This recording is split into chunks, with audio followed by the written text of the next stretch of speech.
создава и поп и фолк музика, ама последниве години вели најудобно му е во етно. Немаме етно амбиент овде во студиото на Радио Слободна Европа, каде го снимаме подкастот Зошто, но се надевам дека сепак ќе му биде удобно на нашиот денешен гостин Николче Мицевски, композитор и инструменталист. Николче, добре дојде. Добре ве најдов. Благодарам за поканата. Супер ви е во студиото. Иако не е етно, така? Иако не е етно, не мора секогаш да е етно. Така е. Во моментот дека зборуваме, твојата преработка на Ја излези Ѓурѓо, која ја изведува Next Time, на YouTube има над 11 милиони прегледи. Да. Во меѓувреме или потоа се извадија и други преработки од други твои колеги и твои преработки, но оваа некако помина посебно забележана. Зошто? Правило нема, никогаш немало и ниту ќе има правило или формула, ако знаевме формула, ќе беше полесно. Ѓурѓа, да, 2014 ја извадовме како еве нешто да пробаме, да видиме како ќе реагира публиката со Стефан и со Мартин. Навистина тоа беше една супер работа која допре до сите, би рекол, особено до најмладите. Потоа продолживме со Слушам кај шума чумите, така да за неколку години внимателна работа и посветеност го извадовме и целиот албум кој се вика Мајка. Почна ли тогаш некоја нова ера, како што се нарекува твојот последен проект, во смисла на тоа како старото се носи во новото време? И до помладата публика, но и генерално до публиката. Да, па мислам дека со од таму тргна приказката и мотивиравме многу наши колеги да обработуваат малку поинаку стари македонски песни и при тоа мислам дека има огромно влијание кон младата публика, особено малите деца кои не мислам дека претходно беше толку популарно да слушаат стари македонски песни, што е сега случај во последните неколку години, а тоа најдобро го гледам на живите настапи, на концертите, каде што најмногу бројна публика е најмладата публика и кога ќе ги видам во прв, втор, трет ред ги пеат од збор до збор сите тие стари песни, навистина сме направиле добра работа општо за сите, не е само за нас, него тоа беше идејата да ја величаме, да ја донесеме таа стара музика на еден поинаков начин. И нормално да го продолжиме векот, затоа што сега тие ќе ја знаат, па тие ќе пренесат на нивните генерации, така да тоа така си оди некако како синџир. Само треба да се најде начин, не дека сме нормално. Начин на обработка, различни начин, ние имаме многу низ историјата. Едни од најуспешните, ако земиме, би рекол, од Лепи Сол е почната и предходно таа приказка кој направија на еден оригинален начин изведба и обработки на стари теми. Учиме мајко карајме, Шарпланина и така натаму. После тоа ги имаме синтезис, едни преубави македонски теми кои обработија и ги донесеа во поинаков начин. Тука ги имаме и Даутовски и Баклава и Монистра, еден куп кои ден денес функционираат. И секој си е на свој начин си го прави тоа како што си го прави, и секој си има своја публика. Така да ние фативме таков правец со Next Time. Ден денес го негуваме, го свириме по концерти во земјата и имаме и доста турнеи надвор. Исто така, навистина убаво да видиш толпа на многу луѓе како во странство, например, бевме во Австралија, во Германија и така натаму, како исто така ја доживуваат таа наша македонска музика и ја пеат едногласно. Во однос на бројноста на преработките, зборувам целосно, не само оние на кои што ти имаш ставена подпис како аранжер, некои дури коментираат и дека па и со тоа малку се претера во смисла дека веќе ги има премногу.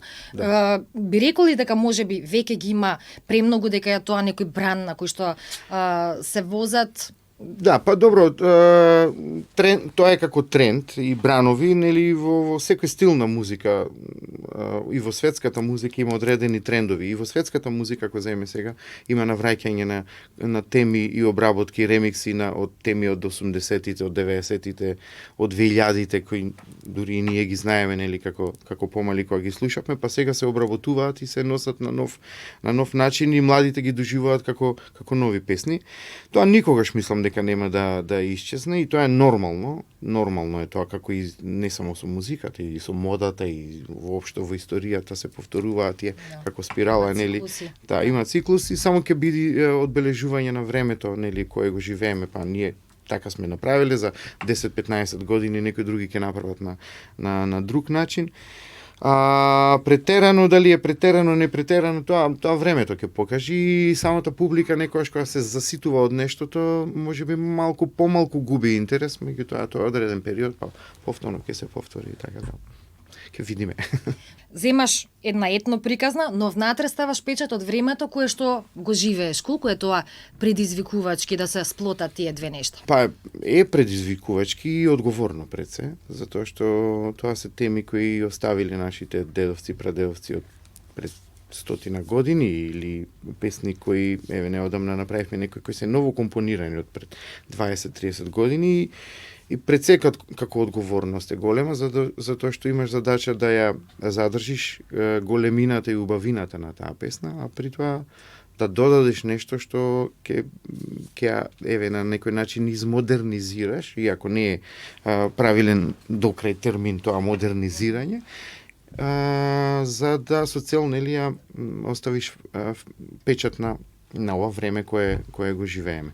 Од друга страна, пак со албумите на Каролина Гочева, кои ги направи в Македонско девојче 2 и Извор, таму па се работи за нова музика, ново компонирана, која е со мирис и шмек на некоја си староградска, сепак наша не е изворна, меѓутоа наша староградска музика.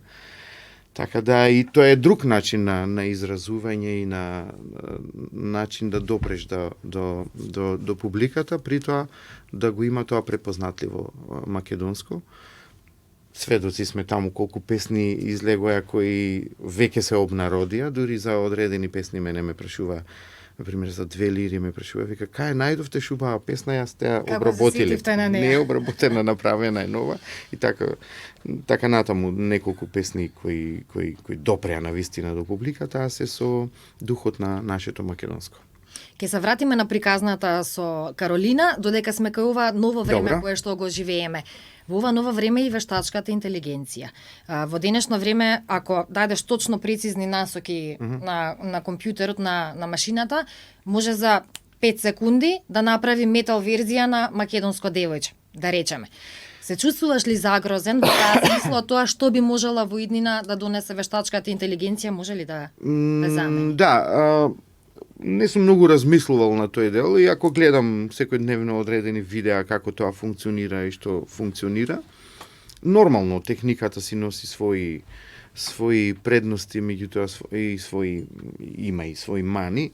Ма сметам дека во тој дел на музика и на изразување и на она што значи емоција, вештачката интелигенција никогаш не може да го замени живиот композитор или човек кој прави музика. Да, сепак е тоа наредба, како ова, како она. Значи, тој зема делови од ова или оне за да направи такво нешто. Не измислува, не е креативен самиот да направи нешто оригинално. И на крај се поставува прашањето авторски, чиво е тоа на крај, дали е не знам на кое. Така да се разговара често на таа тема, особено оние кои се светски организации кои се задолжени за заштитата на авторските права на сите ние кои работиме музика. Нели, мора да се има граница ако прави вештачката интелигенција. Ако земи малце од Две лири и земи малце од Ѓурѓа и да направи песна, значи не е нејзина, него е на Ѓурѓејна. Да. Широка тема, ама не можеш против тоа, не можеш тоа да го запреш или да го забраниш. Ја споменавме приказната со Каролина, споменавме Македонско девојче, всушност со Македонско девојче 2, потоа и со Извор. Повторно некако и публиката коментираше дека е некоја нова ера за Каролина и го доживуваше како твоја нова ера со оглед на тоа што Апсолутно, имавте да. маратонски концерти во МОП, имавте надвор од македонските граници се представивте? Па некако и од тој период кога го сработив тој албум за Каролини, кога заеднички сите го сработивме, сепак е тоа тимска работа. Јас ги правам песните, аранжманите, меѓутоа тука има многу луѓе, има изведувач, има текстописец, има Каролина која ги носи тие песни, има продукција која треба да го испромовира сето тоа. И од тука некако и мојата нова ера во тоа што значи авторство, ако претходно сум се занимавал повеќе со фестивалска музика, разноразни фестивали, оркестри и така натаму, некако од тогаш почнав поинаку да ја градам својата и да се движам во поинаков правец, што мене, да кажеме, ме направи така препознатив со тој стил. И на вистина ја сметам за една успешна приказка која се уште трае, се уште ги изведуваме, се уште се свежи нормално, не е тоа голем период е. Од првиот помина 10 години, од вториот 6-7 години. Меѓутоа се уште се свежи и нови се тие песни кога ги свириме било каде, дали во земја или во странство и ги пеат едногласно голем дел од тие песни. Свежи се спомените и од германската турнеја која што ја имавте сега пред Нова година во декември. Што се случи таму конкретно на концертот во Дизелдорф? Имаше се проширија муабети дека некои нашинци таму всушност се обиделе да го бойкотираат концертот? Па мислам дека беше едно така поголемо недоразбирање како и секаде на нас македонците во одредени моменти ни треба повеќе сплотеност отколку разединетост, нели? Така и таму, не знам, продукцијата која ни ги организираше целата турнеја, конкретно за концертот во Дизелдорф, имаше обид за бойкотирање, меѓутоа на крај се испостави дека и на нашиот концерт беше преполно, и ден предходно или после тоа беше и на другиот концерт кој друга организација го организираше, и што така беше преполно. Се испостави дека се различни публики, едни си сакаат Каролина, други си сакаат друго нешто. И доказ тоа дека ние на вистина имаме многу луѓе таму кои и во 2 вечери може да се исполнат два концерта, и тоа треба да има нив мотивација за уште поголема сплотеност и организација на концерти.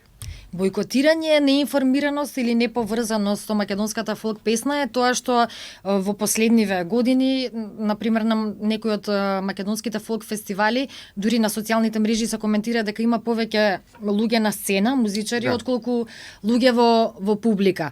Зошто се полупразни салите, а некогаш тие фестивали биле престиж и за изведувачите и за оние во публика? Јас некако сум тргнат неколку години веќе од тие фестивали, и сега во прво лице вака не би можел да зборувам, не знам што се случува, меѓутоа дека треба одредени промени во одредени фестивали од повеќе аспекти, не само музички, туку и како пристап, како маркетиншки, како институции, мислам дека треба да се носиме со времето кое го живееме. Некои принципи на работа од пред 15-20 години, ако ги практикуваш така, не можат во ова време. Денес време на социјални мрежи, на поинаков тип на маркетинг, дури полесно мислам дека е сега нешто да изрекламираш отколку пред 20 години кога чекавме реклама на телевизија или на некое радио, или во весник да прочиташ, така да мислам дека малку треба општо генерално да се смени пристапот околу тој дел, а и нормално музички. Мора да се носиме со време, мора да се модернизираме. Треба да се има таков тип на фестивалска музика, меѓутоа прашање во кој правец треба да се движи, така да се има задолжени за тоа, кои се нормално и ангажирани и платени, мислам дека треба да размислуваат малку повеќе.